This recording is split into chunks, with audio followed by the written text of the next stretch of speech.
Hi Julian, it's Ilse Strauss here and welcome to your format demonstration.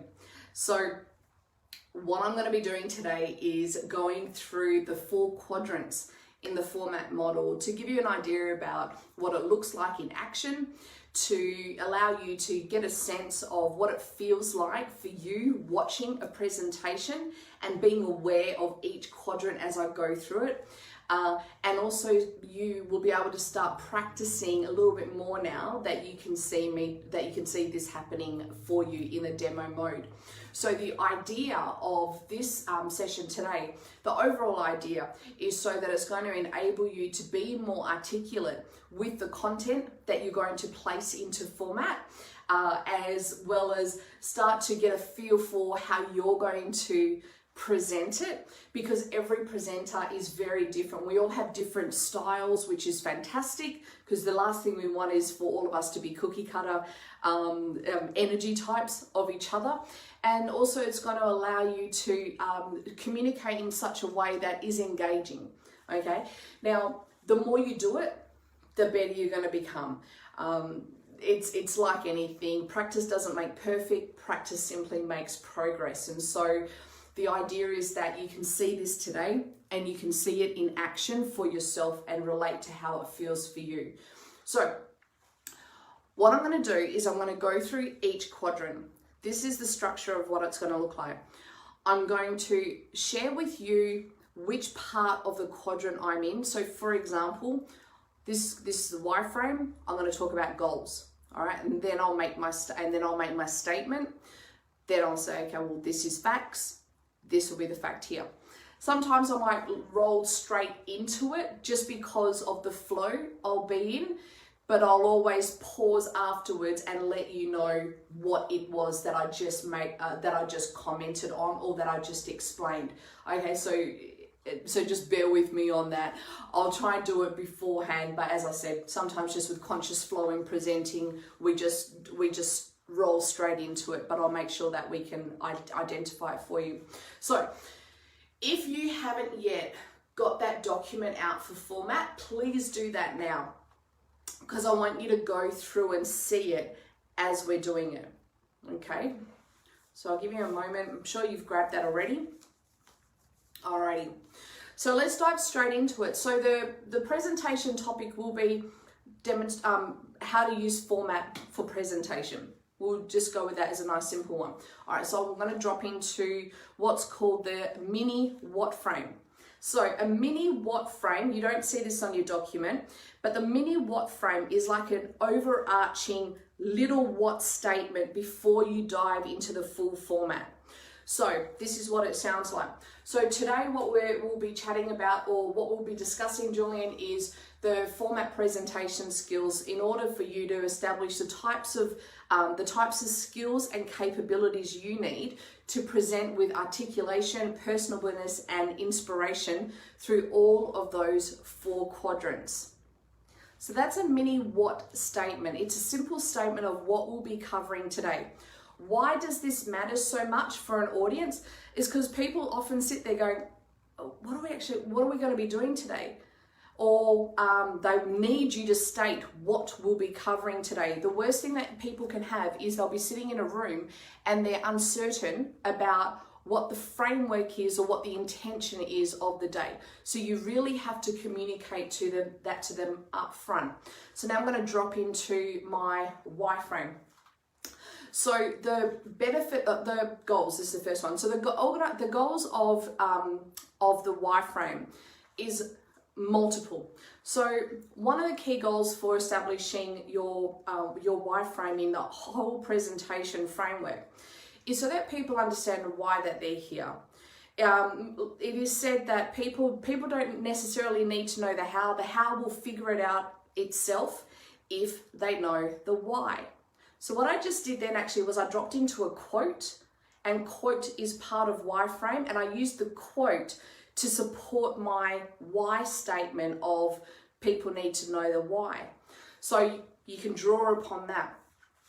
So then I'll state some goals of presentation frameworks. Number 1, and I keep saying this, and you'll hear me say it over and over and over again, but the goals of this initiative is to help you become a lot more articulate. So what does that mean? Articulation means knowing what it is you want to communicate. So it's about understanding the content that you want to share and then being able to express it very clearly to the audience in which you are speaking to. So that is very, very, very clear. And I constantly say that. Why am I constantly saying that? It's because that's the why frame for our overall initiative that we are doing over the next few weeks' time. So I've always got that top of mind for me because that's the why frame, but that essentially is the vision for this. The second aspect is to help you communicate with personableness. So why is that such an important goal, and why did I make that part of this initiative? Well, because I'm about to go into contrast frame, because one of the worst things that you can have when you're listening to a speaker or you're in a room with a leader and they're communicating their vision is that they just sound like they're rattling off something from a page. It is completely uninspiring. It feels like we're listening to a robot talking rather than hearing the heart, hearing the values, hearing the energy, hearing the stuff, hearing the aspects that's important to the leader or the person who's speaking. So personableness is extremely important. Now, what you'll notice is, so that was a contrast frame, the worst thing, right? So what you'll notice here when I'm speaking with you, so I'm giving an example now. So an example is part of why frame. What you'll notice is that the way in which I am when I'm presenting is the way in which I am when I'm in session with you. And if we're sitting around having a glass of wine, having a whiskey, having a cup of tea, doesn't matter what it is, I will still have this same energy. This is about personableness. It's about the personality. It's about the person who you are seeing on stage, interacting with. They are the same all the time. That's congruency, right? So at first, you might find that you might, depending on how much speaking experience that you have, but at first, generally, particularly using format, you'll probably find that you might be a little bit nervous, you might be a little bit stiff, you might have a few little weird body things going on. That's fine. I'll help to coach that out of you because what we want is a clean communication as we go along. But once you get used to it, Julian, what will happen is you'll just be communicating fluently. Now, you might do that from the get-go. Some leaders do, some don't. It's really based upon what your experience is and dealing with nerves and so forth as we do this. So personableness is very important.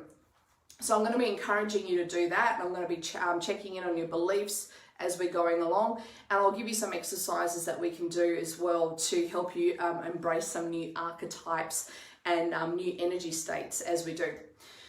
The third aspect, so I'm still in my why frame. So what I'm doing is I'm doing my top level why frame. Now for you, your top level why frame really should be organizational vision, mission, and values. That is your ultimate why frame. So the more you can remember that and you can establish this is where we're going, this is our overall intention, your people are going to feel as though they're really well taken care of and that they're all moving in the same direction. The third aspect is inspirational, engaging, connecting. So why is this so important?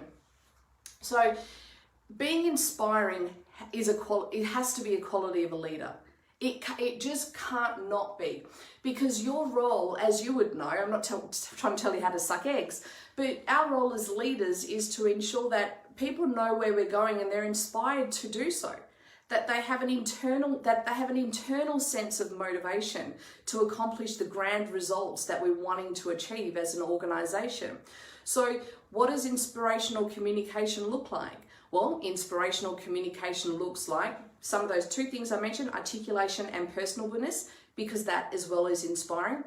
Number two is connecting to vision, because people want to know what is this vision? What is this organization doing? And you've got that very clearly documented in your content, and you would know it in your head and you'd also know it in your heart. So it's easy for you, it would be easy for you to communicate. Inspiration also means connectedness. meaning connected. They feel connected to you, they feel connected to each other, they feel connected to the organization. So these are looking at different factors of what inspires us, what motivates us, what connects us. So these presentation skills are really critical in helping to build the communication quotient within your organization. Can you imagine what would happen if all your team started communicating like this? You do it in meetings, you do it in big town hall meetings, you do it as you're communicating with people. Very, very, very powerful skills. Business case. So what's the business case for doing presentation skills? Well, for you, there's an immediate business case. So you've got your presentation coming on the 28th of April. So it's an imperative that you learn these skills, not just now, but you learn it fast, okay? And that's what we're here to do. But what about your long-term vision? So I've gone business case and I've looked at short-term vision, and I'm also about to look at long-term. So I've split them up in my mind. So long-term, it's because your team needs to trust you, that you know where you're taking them. Because trust, as you've mentioned so eloquently, is a critical part of your company, the way you want people to interact with each other, and the strategies that you're using to help them move forward. I think it's very noble. I think it's a beautiful value to have, and I really hope that you have the right strategies and that you are able to accomplish that. It's one of the most challenging things to be able to do, and your team's going to be looking to see how you actually do that. So what we're going to do is look at your business case, short term, long term. So there, what just happened for me, in my mind, I lost a little bit of where I was at, because when I start talking about values, because values is, so just out of the presentation at the moment, I want to explain this for you. So because values is one of my key, my specialty areas, I was about to start diving in and going off on another train of thought, okay? Because that's where I train a lot in that area. So when someone mentions values, I have like this filing cabinet that opens in my mind. But that's not the purpose of this session. So what I had to do was I had to stop myself for a moment, which was where you heard me pause, and I had to say, where am I in format? And what my brain then did was I'm in my wireframe and I'm in business case. So that was the only thing I had to remember there.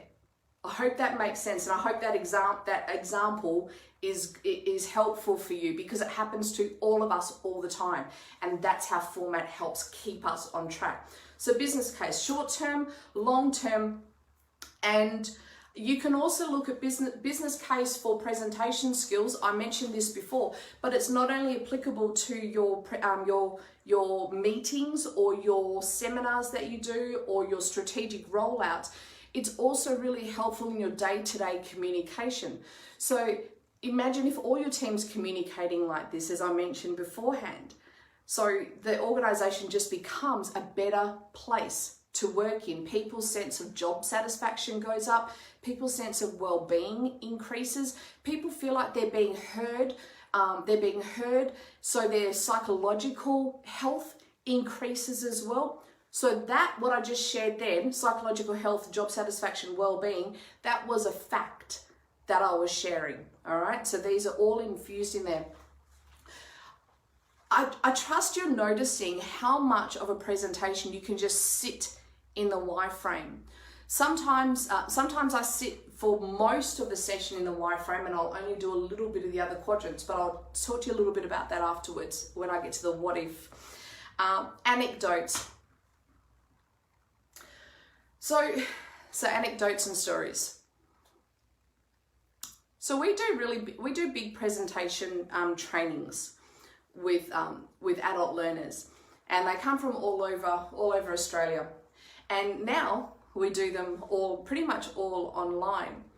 So with one of the trainings that we do, it's a 8-week pre-learning, and then we have the students in the room for 5 full days of very intensive facilitation skills.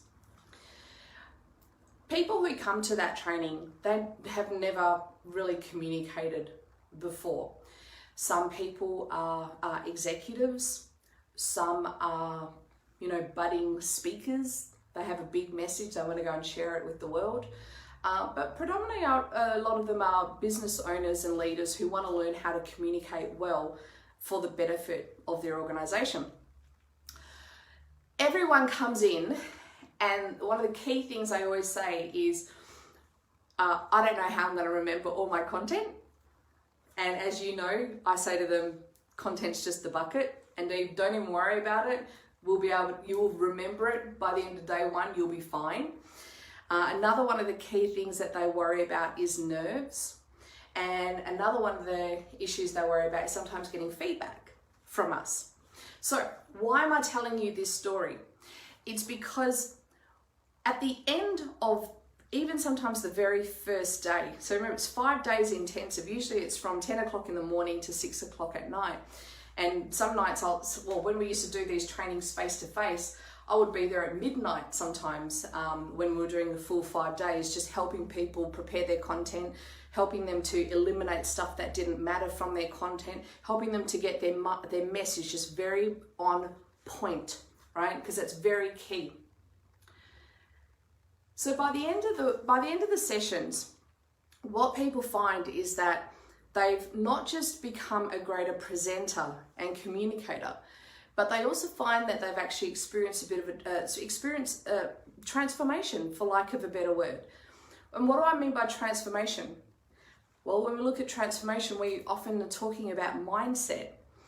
And what they often say is that they didn't realize how much their mindset was a factor in their ability to communicate. And I'll share with you some of the anecdotes that they do tell us about. One is they'll often say, well, I didn't realize that I needed to really believe in my message to be a great communicator. I thought it was all about just getting through the content or getting through that 30 minutes that I needed to present in. But then they realize, no, it's about the message. It's about really communicating what's important. Other transformational experiences they have is recognizing just how much they didn't identify how the connection between them and an audience was, the significance of that. And so as they're presenting, they really start to recognize just the humanity in what they're doing, rather than just needing to be a speaker or present the content. They start to engage more a lot fully with who it is they're communicating with, and they look forward to connecting with people and finding out about them and how they relate to the message that they're sharing. And so that's an anecdote. So I shared a little bit of a story that helps to identify why these presentation skills are so important and how the training can be of benefit. So you'll use anecdotes that are relevant for you as well, because not all stories are important. Often when we do the trainings, I'll say to people, why that story and not this one?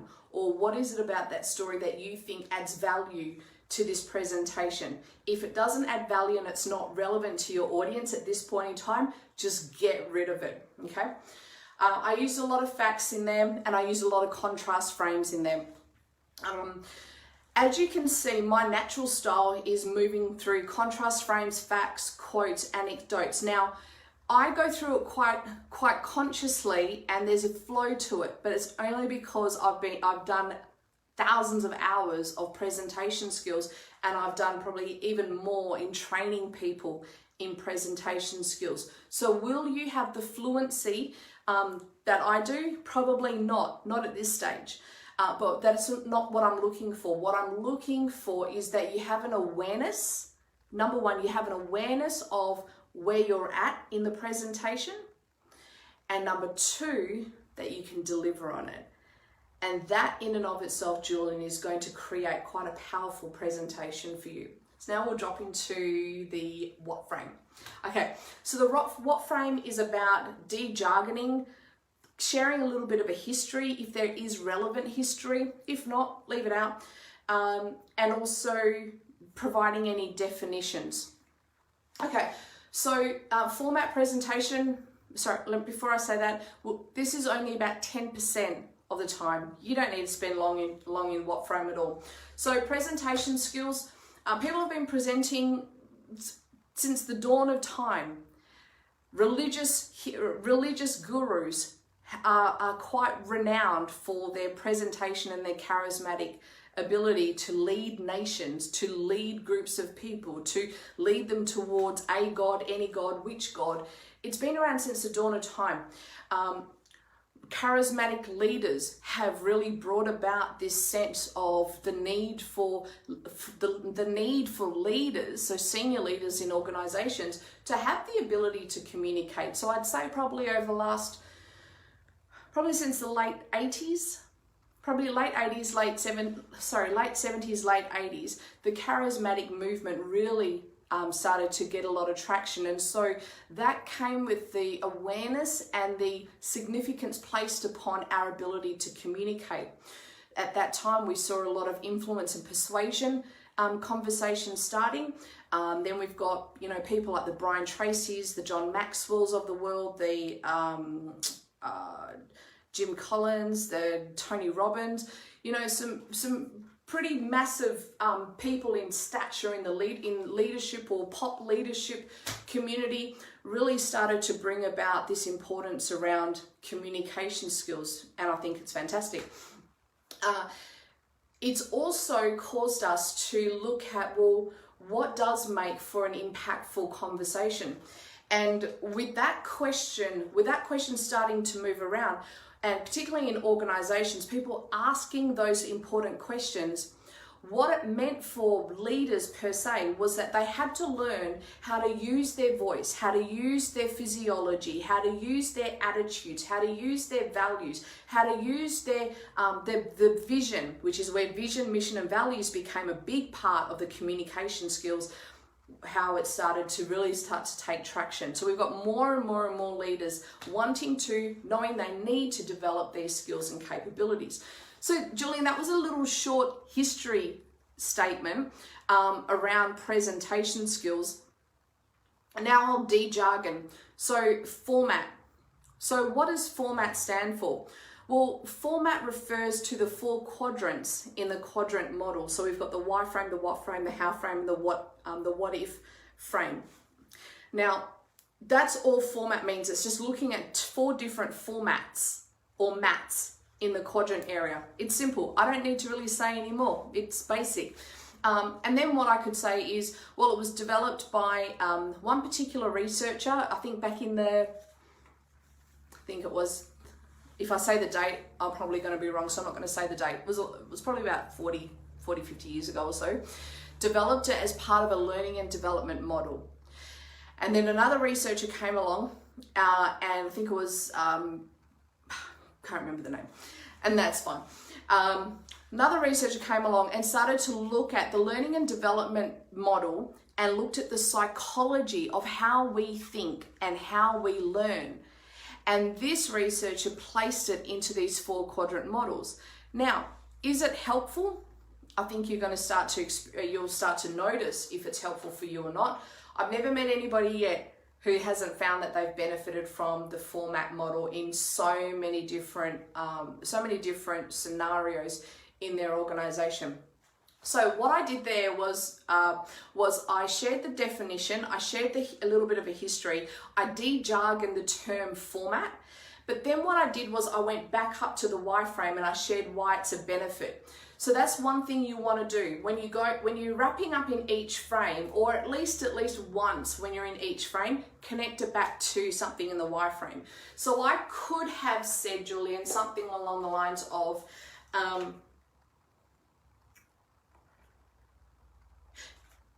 so if you remember the quote I mentioned before about people are less concerned about how to do the how if the why is communicated. So the how almost takes care of itself if people know the reason why. So I could have said, so if you remember the quote I shared before, this gives you an understanding about why it was so important for a model like this to be developed. And thank goodness they actually developed a model like this, because what it did was it allowed us to recognize that we don't all think the same. that some of us might think in terms of why or what or how, or we might be the idiosyncratic thinkers and we want to kind of go left of center. And that's okay. And we think in very different ways. So thank goodness a model like this was developed, because it allows us to appreciate and respect the fact that we all have different thinking styles. And so instead of us as the presenter just communicating based on how we naturally tend to communicate, we don't do that. We show respect for our audience by acknowledging and demonstrating all aspects of how we think. So that's an example of how you can bump it back up to the why. And Julian, it's a really good way of bringing home a point that you want to make. You know, and so and I'll help you with that in one of our next sessions, is looking at, well, what are the aspects that you really do want to make a point about? And then we'll start to work that in as we go along. Okay, so what frame? I'll jump into the how. So the how frame is the third part of the format model, and it's designed to now move people into demonstrating, doing a demonstration, doing an exercise, workshopping something, or you might have your strategic plan on your PowerPoint or up on a big screen, and this is where you would share it with them. So I'm not going to go deep into the how frame, except to say this, because there's no demonstration that I need to do in addition to what I'm doing now. But this is what you could potentially do. In here, I'd say, so what we're going to do after this, Julian, in the context of this presentation, is you're going to go away, or you can pause this video now and spend the next 10 minutes just practicing your why frame, and then come back and upload a video on it. So that's how I would use the how frame in this scenario that we're doing now. So I would probably encourage you to do that. So hit stop on the video and practice your why frame, do 10 minutes of that, and then practice doing your what frame. And what you can do is, if you record it on Microsoft Teams, if you record it on Microsoft Teams, what you can do is you can just send those videos directly through to me. So that is what I would love for you to do now, so you can practice that. If you haven't yet done your content, you'll have to do that first, because otherwise you won't have the content containers to go into each quadrant model. So that's what you do. So pause the video and then do that little exercise, and then come back. Okay, so if you pause it or if you didn't pause it, welcome back. All right, so now we'll jump into the what if frame. This is a fun frame to work in. All of them are really cool frames to work in, but this is a really fun frame, because this is where more of the banter happens, and you start to really It's a really respectful frame, because what it does is it's really saying to your audience, and for leaders this is so important. It's the time where the leaders is actually saying to your audience, okay, what do you need from me? What do you need clarification on? Is there anything that doesn't make sense to you? Now, you might not, I don't think you'll use it in this way when you do your demonstration, but this is what I would do here for this context. Okay, so the what if frame. So, Julian, you might find that you've got some questions about any aspect of the quadrant, whether they're big or small, it's totally fine. Just let me know. You can either give me a call, you can put it into the email, or just make a note of it for our very next session, all right, to get clarification on. So that's me doing any questions, just let me know. Questions, comments, and insights. Those are three ones that I typically use. Comments. You might find that you don't have any questions, but you've got a comment that you want to share. So something that you might have noticed, something that stood out for you a lot, something that you think that you might have some challenges around, that you might need more clarification at a later point. If there is anything that you'd like to make a note of, either let me know or just jot it down and keep it for when we need to raise that at the next point in time. Questions, comments, just done that, insights. Insights is again, it's very respectful, and it really what's the word I'm looking for? It fosters trust, and this is a big part of your message.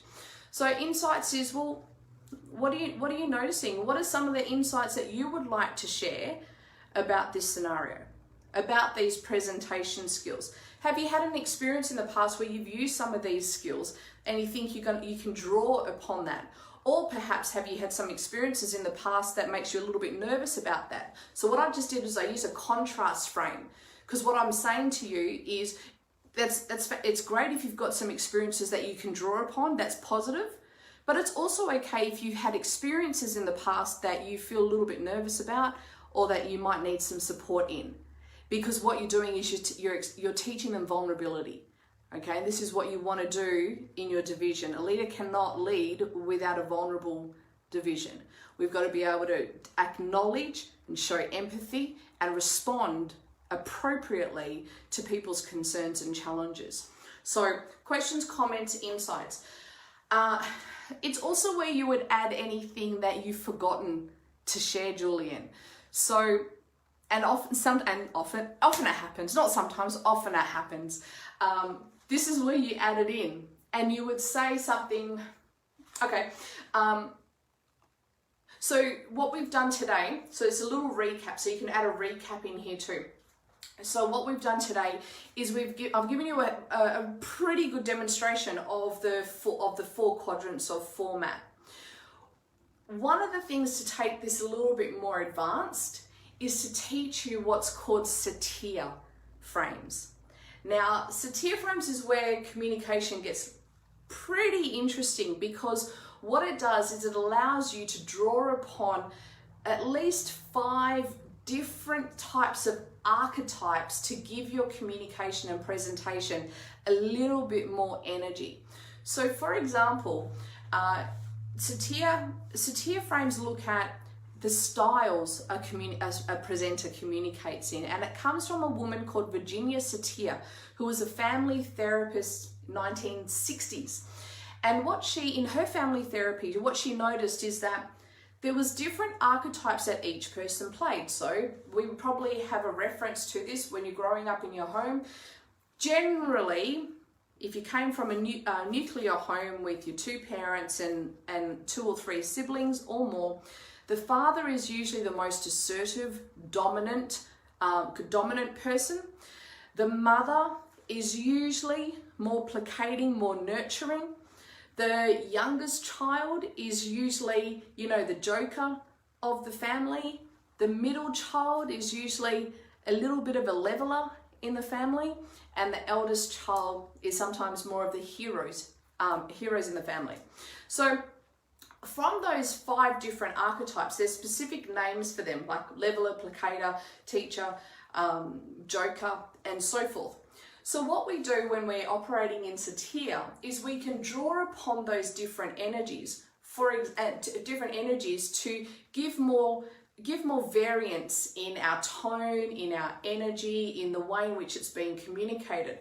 So for example, if you're wanting to communicate something that's very important to your audience, what you might do is you would drop your tone a little bit and you would speak like this. So this is something that's extremely important, and we need to ensure that we're focused upon this strategic objective.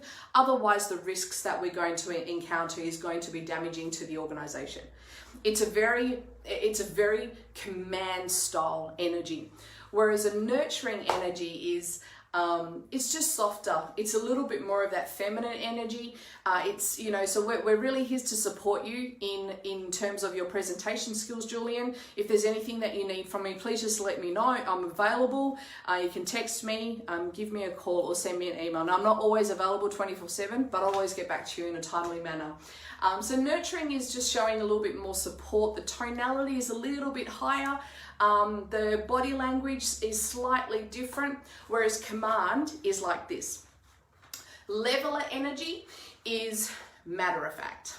It just is, so a leader cannot be successful without communication skills.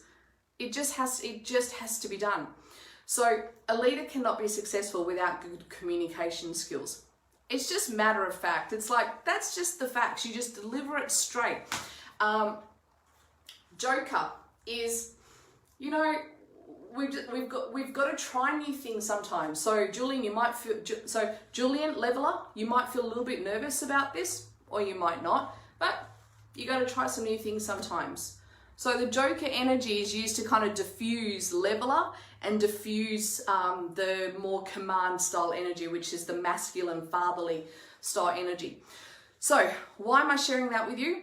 It's to show you that you can share a little bit more advanced or bonus things or things that you forgot about in the presentation. You can share it at that point in time. And that just gives, and it's a great way of giving people something to look forward to.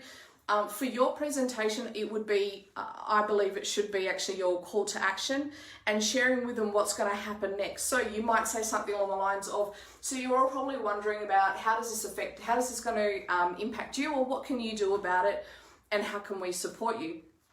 So these are the types of questions that we've already thought about, and we'd love to hear more from you. So this is what we're going to do. And then you would outline the strategy moving forward to ensure that people feel engaged, connected, and have a voice in the new process that you're rolling out. So Julian, that was format demonstration. So we went through the why frame, what frame, how frame, and the what if frame. So what I would encourage you to do now is pause the video, or the video's at its end anyway, but so after this video, go and practice the format frame. So make sure that you've got your content, you place it into the sections that you need.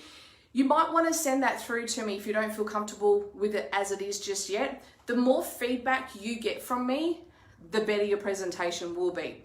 So I'm happy to look through your format quadrant and help you adjust it, replace it, improve upon it as you go along.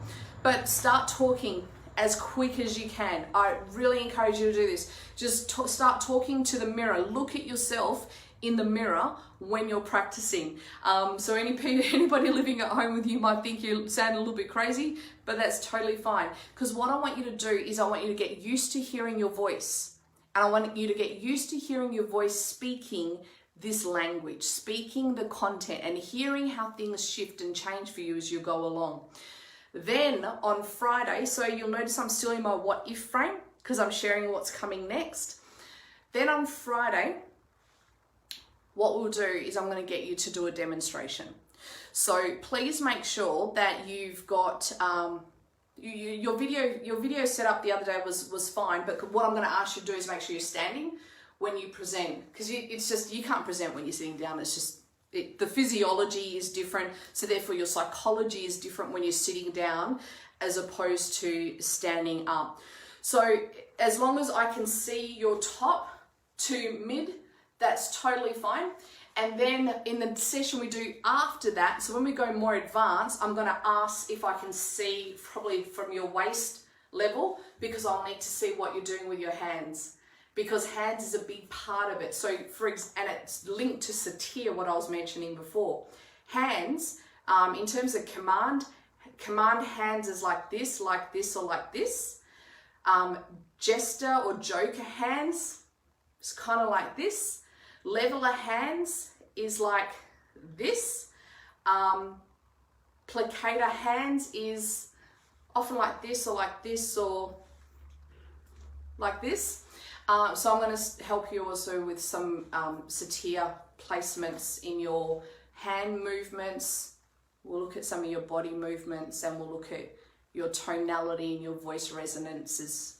Some more advanced stuff we'll do afterwards as well. Okay, let me know if you've got any questions, comments, or insights. I'll leave you to it. See you, Julian.